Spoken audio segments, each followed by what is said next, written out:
Olá, bem-vindos ao Orvalho em Gotas, o nosso espaço de louvor, adoração e estudo da Palavra de Deus. Hoje vamos fazer um estudo, dando início ao estudo do Sermão da Montanha, baseado no tema A Tentação de Jesus e a Queda do Éden. Eles têm alguma coisa a ver? Pois bem, é isso que a gente vai descobrir no dia de hoje. Mas antes do nosso estudo, vamos à nossa oração. Senhor Deus, Pai de amor e de bondade, louvado e exaltado é o teu santo nome. Pedimos, Senhor, que venha dirigir esse estudo, que venha coordenar cada palavra a ser dita aqui, Senhor. Expanda nossa mente, abra o nosso entendimento, dê-nos a visão além daquilo que nós entendemos, além daquilo que nós alcançamos. Fica conosco, Senhor, dirija-nos, Senhor, em tudo que for dito e que o teu reino venha se fazer presente aqui, Senhor. Ajuda-nos, Senhor, a entender tudo o que o Senhor tem preparado para nós. É o que eu te peço e que eu te agradeço em o nome de Jesus. Amém. Como eu disse, o estudo de hoje a gente vai tratar sobre a tentação que Jesus viveu, preparando para a entrada do nosso estudo do Sermão da Montanha, que será nos próximos dias. O que a queda de Adão e Eva tem a ver com a tentação de Jesus? Eu estou aqui para te dizer que tudo. Isso mesmo, tudo a ver. Mas como assim, Giane? A tentação de Jesus tem a ver com a queda do homem? Tem. Porque assim como o pecado entrou no mundo através da porta da queda do homem, através da tentação de Adão e Eva, a nossa salvação veio ali também através da tentação de Jesus.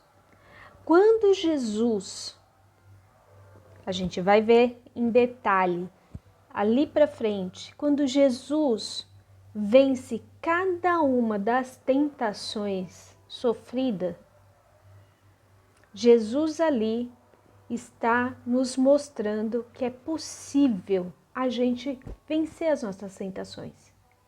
E ali ele negou todas as coisas que o diabo disse para Adão e Eva e que fizeram eles caírem no pecado.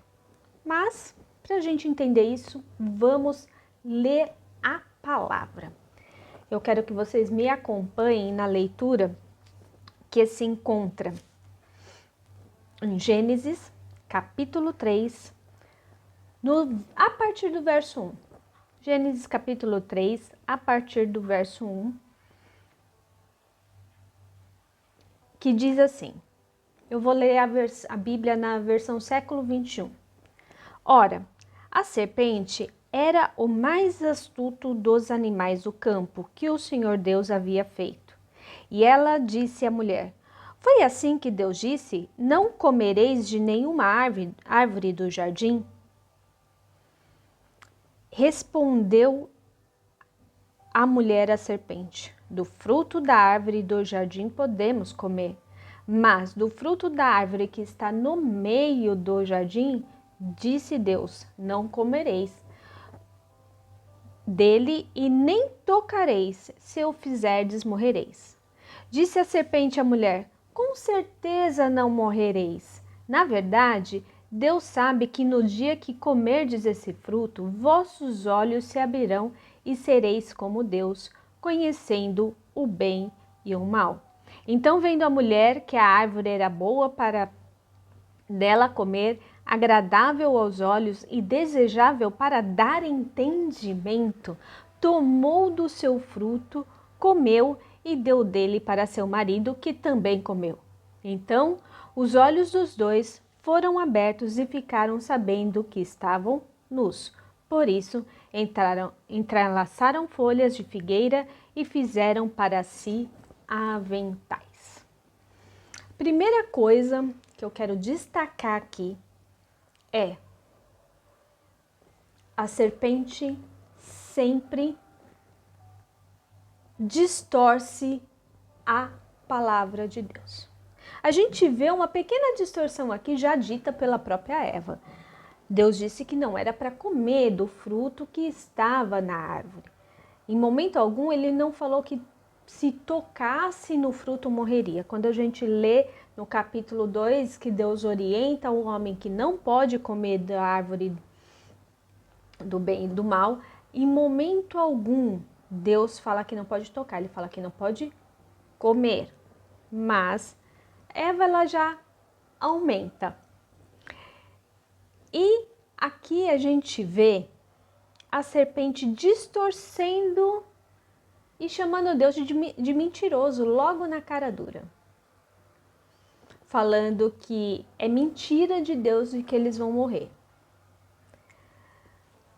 Se a gente parar para pensar que o Adão e Eva continuaram vivos, se a gente parar só ali, realmente Deus estaria mentindo. Mas não é dessa vida que se trata, é da vida eterna. A vida contaminada pela desobediência, a vida contaminada pelo pecado. É dessa vida que Deus condena o homem. Deus vai dar um limite para o homem. A própria Bíblia diz, mais para frente, em Gênesis ainda, um pouco antes de Noé, falando que o homem viverá no máximo 120 anos. Depois do dilúvio. Não é antes de Noé, é depois do dilúvio Deus decide que o homem viverá apenas 120 anos. Não sei se existe alguém que viveu depois desse decreto de Deus mais que isso, mas esse é o decreto de Deus. Por quê? Porque ele vê que a maldade chega num nível que é impossível de se controlar. Então aí a gente vê aqui que já começa uma distorção aqui. Ele chamando a mulher, chamando a Deus de mentiroso. E aí você vai perguntar para mim, mas Giane, o que isso tem a ver com a tentação de Jesus? Mais para frente, a gente vai ver com detalhe o que isso tem a ver com a tentação de Jesus. Mas antes, eu quero lembrar que além da distorção da palavra de Deus, do que Deus disse, a serpente ela vai sempre manipular a situação e as circunstâncias e ela vai usar na nossa vida, no momento das nossas tentações, duas fraquezas. Uma, o comodismo.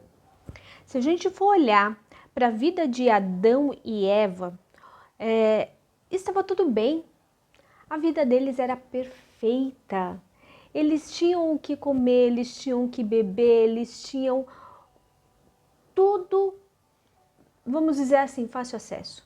Eles estavam vivendo uma vida de prosperidade, uma vida acomodada no sentido de está tudo bem, eu não tenho problemas. Quantas vezes a gente deseja na nossa vida não ter problemas e nessa hora é a hora em que a gente dispersa, é a hora que a gente não percebe que a tentação vem. E a segunda coisa que acontece é um momento em que a gente está passando o oposto, uma grande dificuldade ou que a gente está muito fragilizado, que a gente está muito sensível a algum detalhe, alguma coisa, que era o cenário da vida de Jesus. A gente vê que o cenário de Adão e Eva estava tudo bem, tudo perfeito. Já no cenário de Jesus é o oposto. Jesus estava há 40 dias no deserto em jejum. 40 dias no deserto em jejum. E o que nós vemos aqui, que a gente pode encontrar essa passagem tanto em Mateus 4, de 1 a 11, Marcos 1, de 12 a 13, Lucas 4, de 1 a 3. Então, aquele momento explica, mostra pra gente o momento em que Jesus estava passando. Vamos lembrar um detalhe importante aqui, um pouquinho antes de Jesus estar em jejum, um pouco antes desses 40 dias, o que aconteceu com Jesus? Jesus tinha acabado de ter um encontro com João Batista, ter sido batizado nas águas, ter sido revestido pelo Espírito Santo.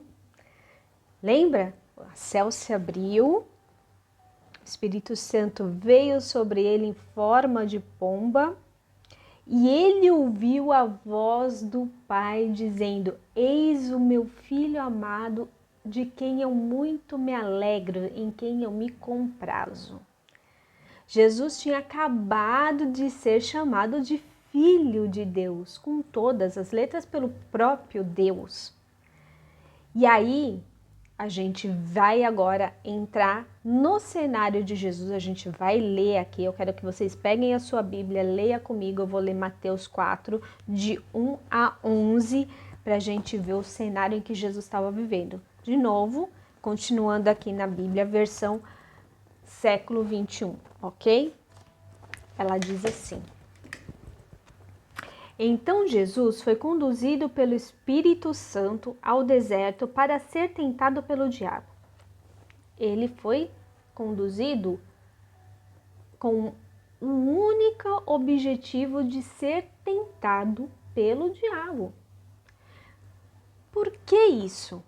Justamente dando início o ministério dele, antes de Jesus ir ao Sermão da Montanha, ter um encontro com seus discípulos ali, aqui é o início de todas as coisas. Como nós vemos o início de todas as coisas com Adão e Eva, aqui é o início da salvação. A gente viu o início aqui no batismo. Jesus quer dizer, sendo autorizado por Deus, sendo revestido pelo poder através do Espírito Santo.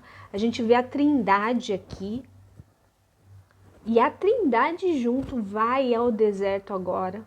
O próprio Espírito Santo leva Jesus até o deserto para quê?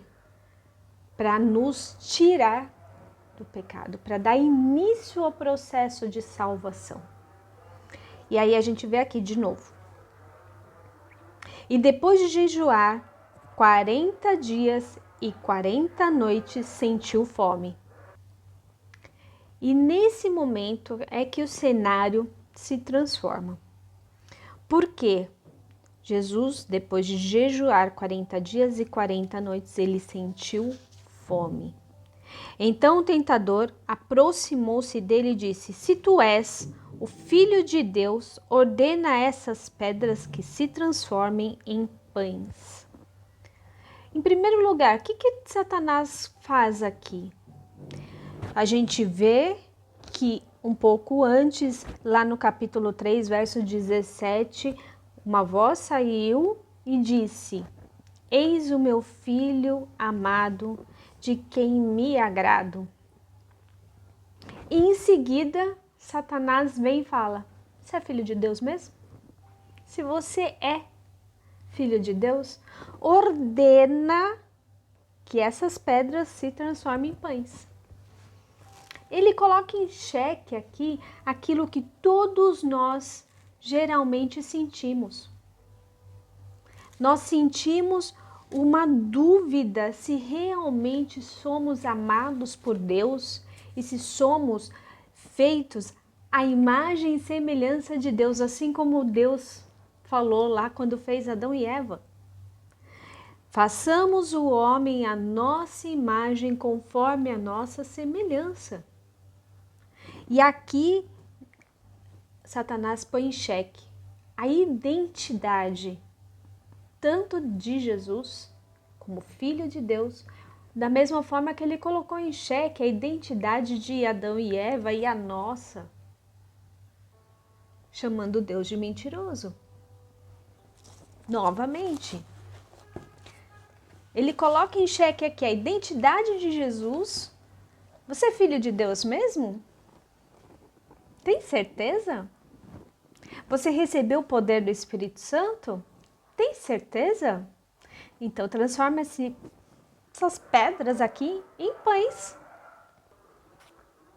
Se fosse eu e você, era bem capaz de, nesse momento, a gente entrar em crise.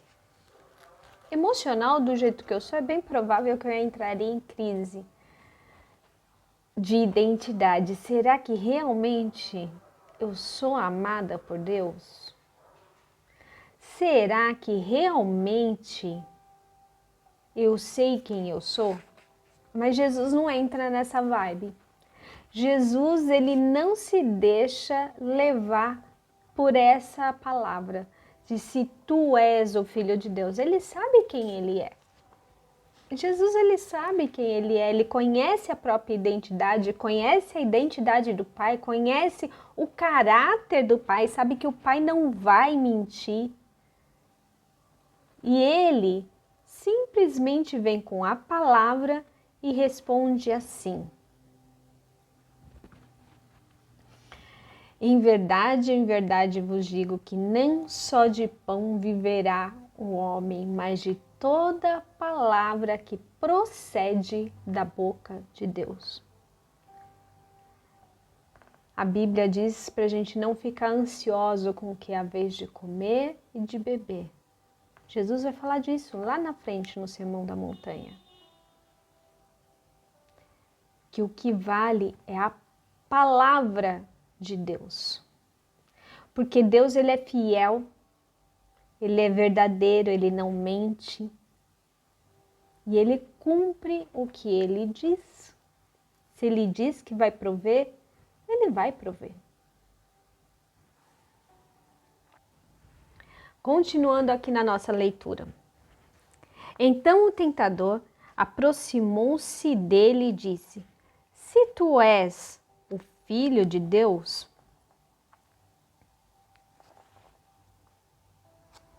li errado. Assim a gente percebe que a tentação não foi apenas um ato de à toa, perdido na história de Jesus.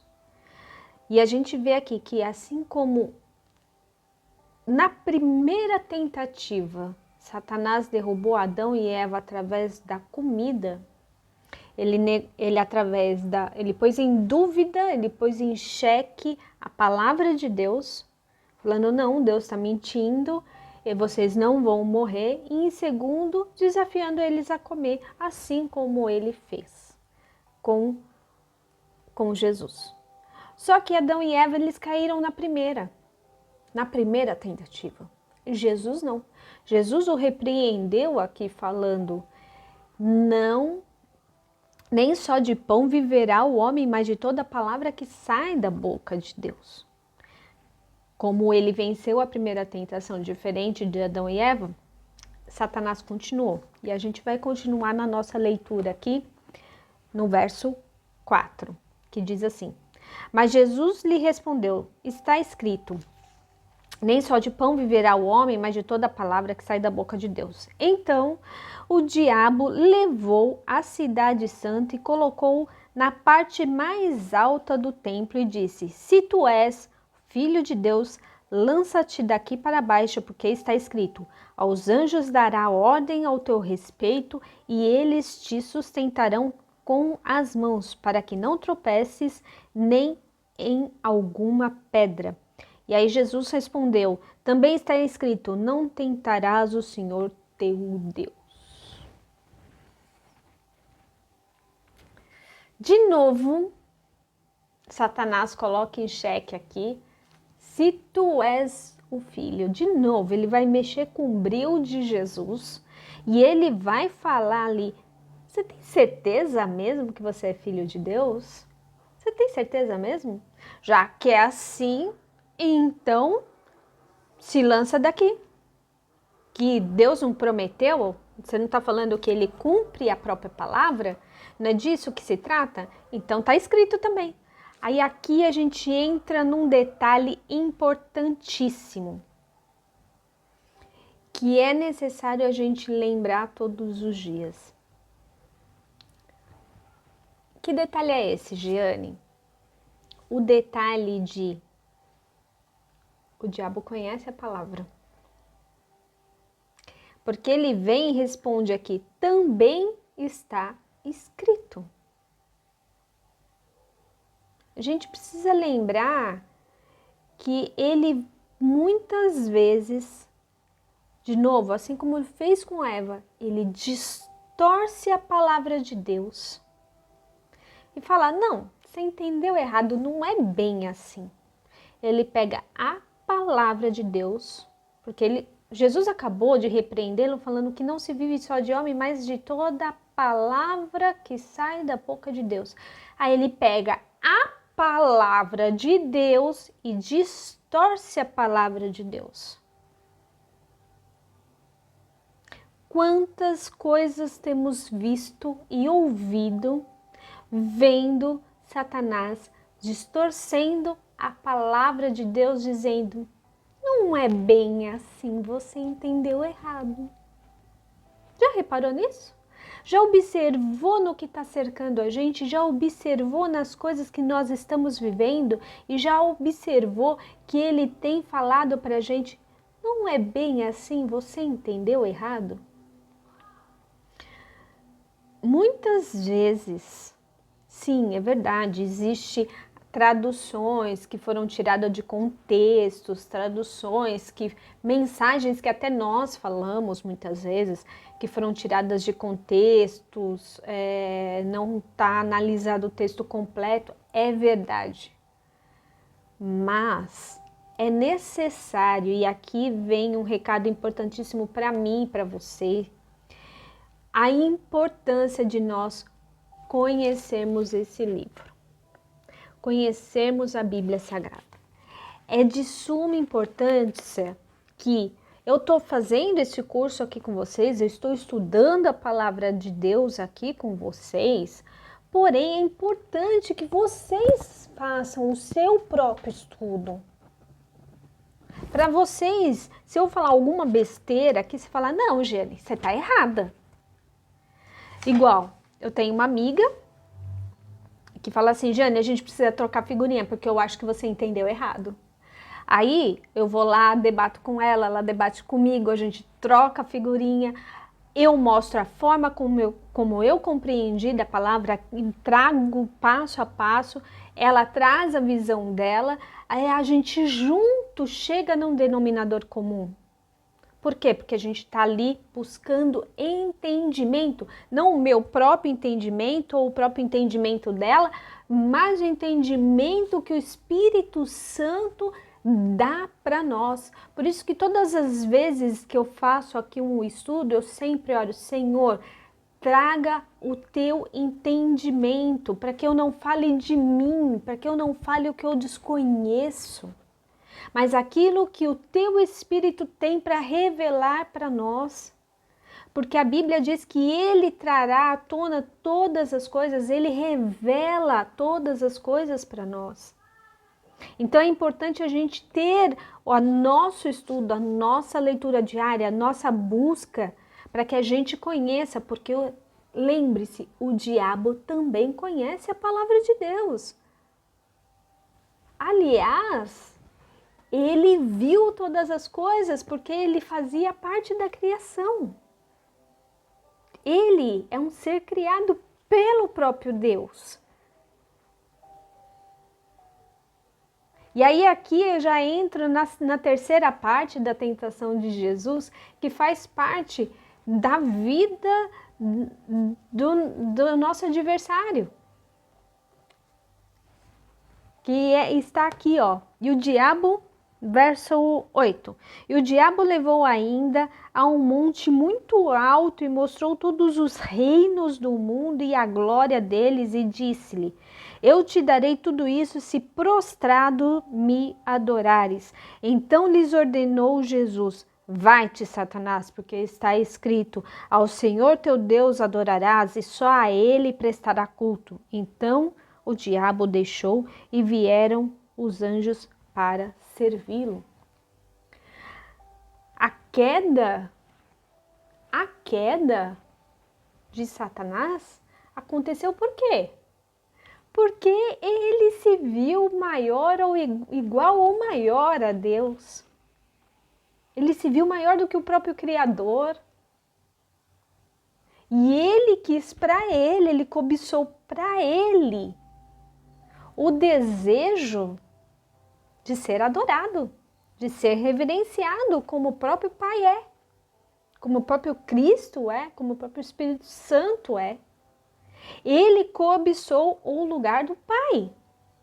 Ele cobiçou o lugar de Deus. Ele quis se colocar no lugar de Deus. E aqui na hora de tentar Jesus, de novo testando a identidade agora divina de Jesus, porque aqui, até aqui ele estava mexendo com o humano. Ele estava mexendo com o carnal, com Jesus carnal, mas aqui ele mexe com o Jesus divino, o Jesus filho de Deus, Rei dos reis, Senhor do Senhor, e Deus tal qual o Pai. E ele pede para que Jesus o adore. Tem cabimento isso? Ele cobiça o lugar de Jesus. Ele cobiça o lugar do Pai. Ele cobiça o lugar do Espírito Santo. E ele pede para ser adorado pelo próprio Deus encarnado. Ele expõe aqui a famosa mania de grandeza. E quando Deus fala lá em Êxodo 20, não cobiçarás, é disso aqui que se trata. Não querer para si honra que não te pertence, coisas que não te pertencem, glórias que não te pertencem. É importante aqui a gente lembrar que Satanás conhece a Deus antes mesmo do homem ser formado.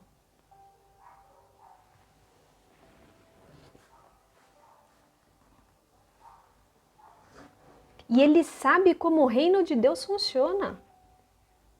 A gente fica em dúvida, a gente fica naquele, será que ele coloca? Que é o que ele questiona a identidade, ele questiona a palavra. Por quê? Porque a gente não tem conhecimento profundo, a gente sabe de verdade como que o reino de Deus funciona. É muito fácil e muito bonito orar a oração do Pai Nosso, que a gente vai estudar lá mais para frente, e falar, venha o teu reino, seja feita a tua vontade, assim na terra como é feita no céu. A gente sabe realmente como que a vontade do Pai é feita na terra, no céu? A gente sabe como que é o reino de Deus vir até nós? Como que isso funciona? A gente não conhece, mas Satanás conhece. Ele sabe o que diz lá em Apocalipse, que os anjos estão 24 horas adorando a Deus, chamando de Santo, Santo, Santo é o Senhor Todo-Poderoso.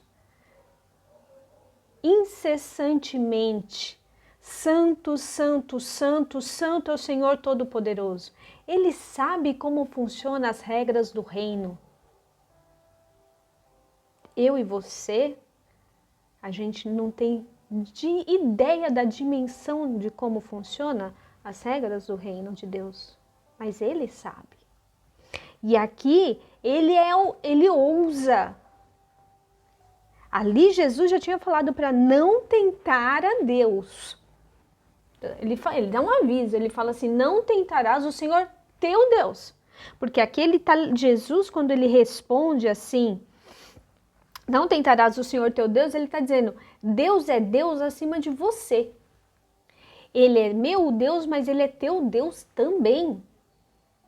Não existe outro Deus, ele é teu Deus.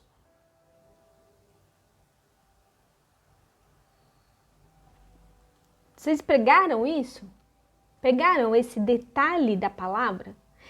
Jesus lembra ele que ele é criatura de Deus e que Deus é Deus dele também, apesar dele não adorar a Deus, apesar dele rejeitar a Deus, apesar dele ter se apostatado, ter negado a Deus, Deus é Deus dele também, porque ele é uma criatura criada pelo Pai, por Deus.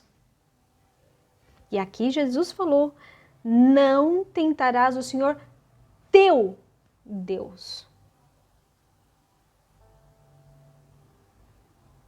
Interessante isso. Não é à toa as coisas que estão na palavra de Deus, gente. Todas as coisas aqui têm um propósito, sempre. Sempre tem um propósito. E aqui quando o diabo pega ele, se faz de desentendido e fala: não, vamos tentar mais uma vez.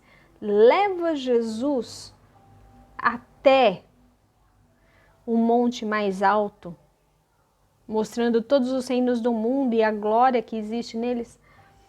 Gente, Jesus fez o mundo. Jesus deu ao mundo a glória que ele tem. Tudo isso Jesus já conhece. E aqui ele vem e quer antecipar a glória de Jesus. Percebe? Primeiro ele tenta de todas as formas aqui no verso anterior, na tentação anterior, fazer com que Jesus se jogue do monte, antecipando assim a morte de Jesus e acabando já aqui no início de todas as coisas com a salvação do mundo. E em segundo lugar aqui, ele vem oferecer algo que já pertence a Jesus. Todo poder, toda honra, toda glória pertencem a Jesus. Todas essas coisas já são dele. E o diabo vem oferecer para ele isso. Se você, prostrado, me adorar, eu te darei tudo isso. Ele ainda é ousado. Ele ainda pede para que Jesus se prostre. E aqui vem um alerta muito importante da importância da oração de joelhos. Porque quando nós oramos ajoelhados, não vou dizer assim, que a gente não pode orar em pé, não pode orar deitado, não pode orar sentado. Não, não é disso que se trata. Mas, quando a gente se ajoelha para orar, a gente está aqui prostrado, reconhecendo o senhorio de Deus sobre a nossa vida. Cada vez que a gente se ajoelha e se prostra perante Deus, nós estamos negando essa tentação. Porque quantas coisas que o inimigo coloca na nossa vida, na nossa frente para a gente adorar? Quantas coisas no dia a dia ele vem colocando assim à nossa disposição para a gente adorar? Então é importante aqui a gente lembrar disso, da importância de joelhos prostrados adorarmos a Deus. Não é só a oração de petição. A oração de petição ela é muito importante. A gente vai ver isso mais para frente na hora que a gente falar sobre a oração. Mas a adoração de joelhos, reconhecendo, dizendo: Santo, Santo, Santo é o Senhor Todo-Poderoso, o Deus do céu, da terra. Ela tem um poder criador de Deus profundo. Porque aí, aqui, a gente está negando a tentação e abrindo a porta para o reino de Deus vir sobre nós. E finalmente, então, aqui a gente vê Jesus, a resposta de Jesus. Vai-te, Satanás. Mas não desse jeito que eu tô falando.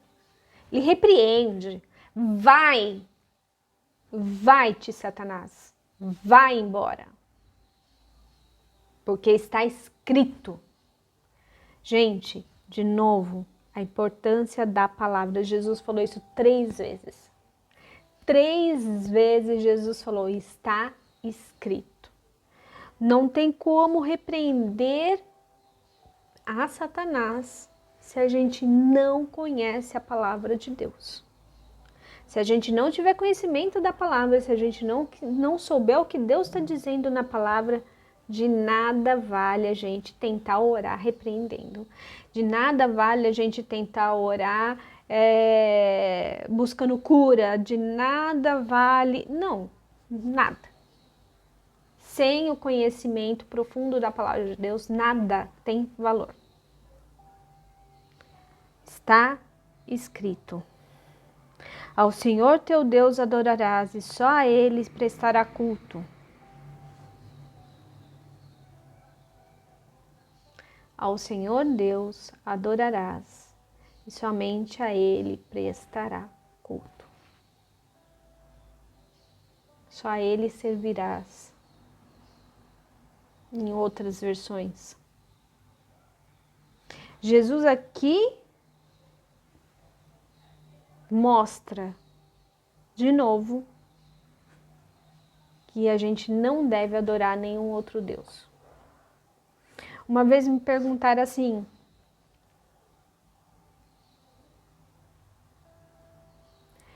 sobre o texto de Josué, em que Josué fala assim, quanto a mim, eu e minha casa serviremos ao Senhor. Já vocês decidam o que vocês vão fazer. Lá no final de Josué, quando já terminou a divisão das terras, Josué já está velho, já está idoso, já está prestes a morrer e termina o livro de Josué, se não me engano é Josué 29:4, não tenho certeza, preciso confirmar. Me perguntaram assim, o que isso quer dizer? E eu respondi assim para a pessoa, isso quer dizer que você tem que fazer uma escolha.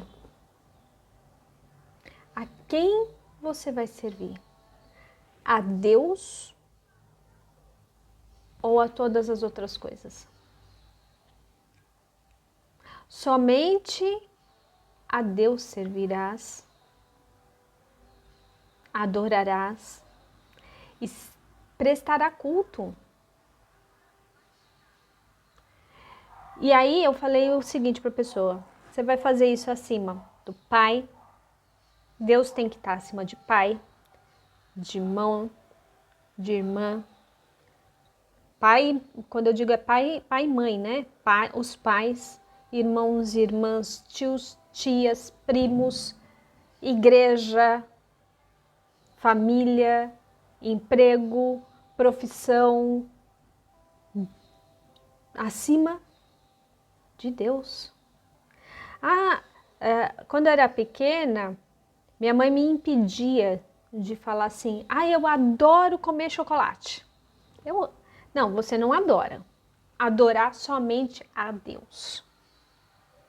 Porque a partir do momento que você adora alguma coisa, você coloca essa coisa acima de Deus. Você é capaz de negar a Deus por um pedaço de chocolate. Então você não adora comer chocolate. Você gosta, você ama. Amo chocolate. Eu amo mesmo. Meio amargo, então é o meu predileto. Mas a gente precisa lembrar de não colocar nada, nem filho, ninguém, cachorro, bicho, gato, papagaio, minha casa, meu emprego, meu dinheiro, nada, nada, nada, nada, nada, nunca deve estar acima de Deus. somente a Ele servirás e somente a Ele prestará culto. E como que a gente vence essas tentações, Jeane? Primeiro, a gente viu aqui, sabendo quem a gente é em Deus. Segundo, conhecendo profundamente a palavra de Deus. Terceiro, vigiando, prestando atenção no que está acontecendo à nossa volta. Por quê? A gente não pode nem estar disperso demais, distraído, focado nos nossos problemas e nas nossas adversidades, assim como também a gente também não pode estar acomodado com o bem bom da vida. Vigiai, orai sem cessar. E quarto e último, lembrando quem Deus é e colocando Ele em primeiro lugar em tudo. Em João 15, 5, Jesus disse, sem mim nada podeis fazer. Temos que lembrar que somos 100% dependentes de Deus para todas as coisas. Sem mim nada podeis fazer. Somente aí, nesse momento e dessa forma, venceremos as tentações que nos cercam. Pensem nisso. Meditem nessa palavra de hoje. Estudem a palavra de hoje. Deixa aqui nos comentários uma pergunta. Se você tem dúvida, se eu souber, eu respondo. Se eu não souber, eu buscarei resposta para trazer para vocês. E aí eu posso depois fazer um vídeo resposta ou responder aqui nos comentários mesmo. Se essa palavra te tocou, mexeu com você, compartilha com os amigos. E vamos juntos levar a palavra de Deus ao maior número de pessoas possíveis na Terra. Semana que vem eu encontro vocês aqui para o nosso próximo estudo, falando das bem-aventuranças. Agora sim, a gente vai entrar no Sermão da Montanha propriamente dito. Espero vocês aqui na próxima quarta-feira e que Deus vos abençoe. Amém?